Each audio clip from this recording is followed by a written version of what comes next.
बहू माफ़ी मांगने से तुम कोई छोटी तो नहीं हो जाओगी, उल्टे रिश्ते टूटने से बच जाएंगे। समझा करो बात को। एक औरत को इतनी भी स्वाभिमान की बिगुल नहीं बजानी चाहिए। सास अपनी बहू सुमन को समझाते हुए बोली, मम्मी जी मैं गलत नहीं हूँ। आपको भी लगता है कि मेरी ही गलती है। आखिर कब तक सबको खुश रखने के लिए बिना गलतियों की माफ़ी मांगती रहूंगी। सुमन ने कहा, बहू अब तुम तो अपनी जेठानी का स्वभाव तो जानती हो। बड़ी बहू को अपने अमीर मायके का घमंड भी है और फिर उसका भी पति ज़्यादा ही कमाता है, इसलिए छोटी छोटी बातों को पकड़ लेती है, पर वह दिल की बुरी नहीं है। सास जेठानी की तरफदारी करते हुए बोली, मम्मी जी अगर भाभी जी अमीर घर की हैं तो मैं क्या करूं? अमीर घर की हैं तो वह कुछ भी बोलेंगी, जब चाहे जहां चाहे मेरी इज्जत उतार देंगी और मैं चुपचाप बर्दाश्त करती रहूंगी। इस बार चाहे कुछ भी हो जाए मैं झुकूंगी नहीं, कहकर सुमन अंदर कमरे में जाने लगी। भाभी भगवान के लिए आप तो समझो, बड़ी भाभी सिर्फ जबान की तेज हैं पर दिल की बुरी नहीं है। देखो कितनी आराम से उन्होंने परिवार को संभाल रखा है। माँ की सेवा करती हैं, सारे खर्चे करती हैं, यहाँ तक कि आप लोगों की मदद भी तो कर देती हैं। ऐसे इंसान के लिए थोड़ा झुकने में क्या हर्ज है?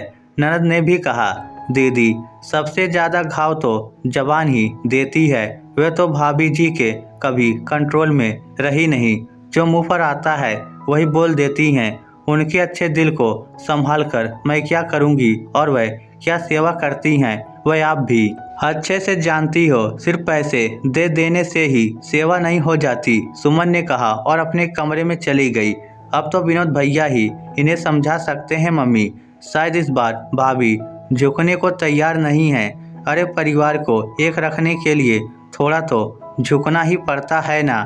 हम भी तो झुकते हैं। बड़ी बहू क्या हमें नहीं सुनाती? सास ने कहा, कावेरी जी की 2 बहुएं थी। बड़ी बहू संगीता का मायका अमीर था, वहीं छोटी बहू सुमन का मायका मध्यम वर्गीय। इस बात का संगीता को हमेशा गुरूर रहा था, ऊपर से पति भी अच्छा कमाता था, जबकि सुमन का पति विनोद इतना नहीं कमा पाता था। विनोद एक प्राइवेट फर्म में नौकरी करता था, मुश्किल से महीने के 25,000 रुपये कमाता था।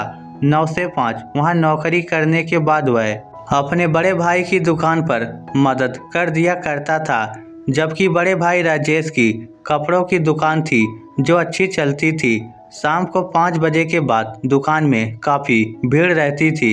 विनोद के कारण भी राजेश को काफ़ी मदद हो जाती थी।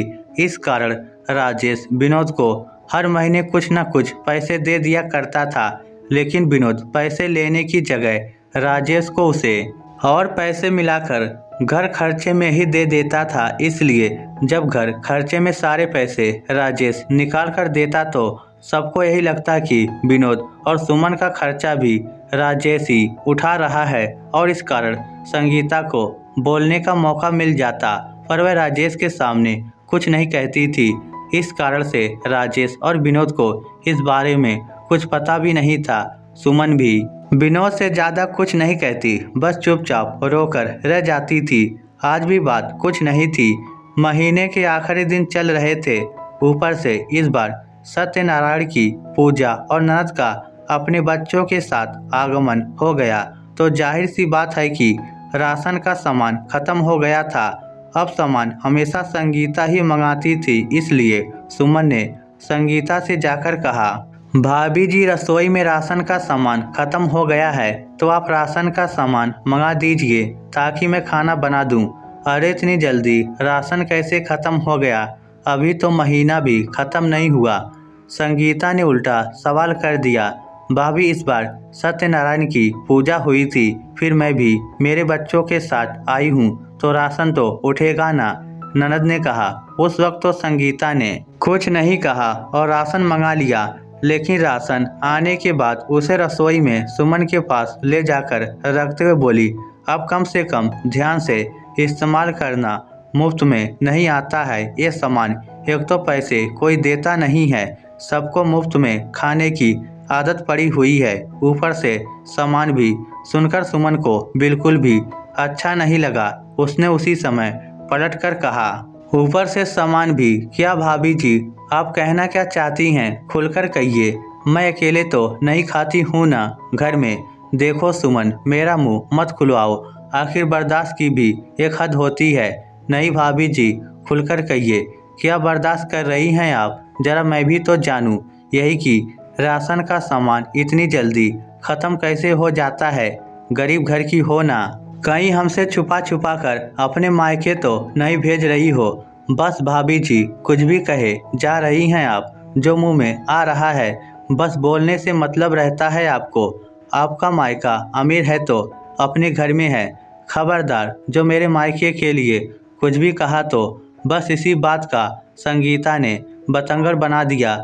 लेकिन इस बार सुमन झुकने को तैयार नहीं थी। वह बराबर जवाब दे रही थी। इसलिए संगीता मुंह फुलाकर अपने कमरे में जाकर इस जिद के साथ बैठ गई कि अब चाहे कुछ भी हो जाए, सुमन को उसके पैर छूकर माफ़ी मांगनी पड़ेगी, नहीं तो वह अलग हो जाएगी।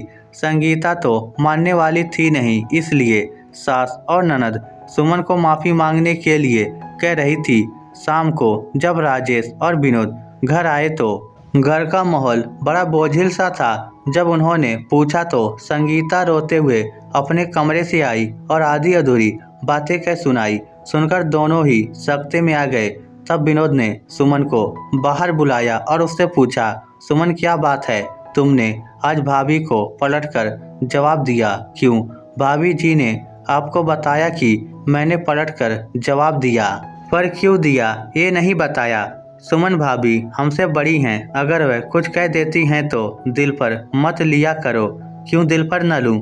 आपकी भाभी मुझ पर चोरी का इल्ज़ाम लगा रही हैं। कह रही हैं कि मैं यहाँ से सामान चुराकर अपने मायके भेज देती हूँ।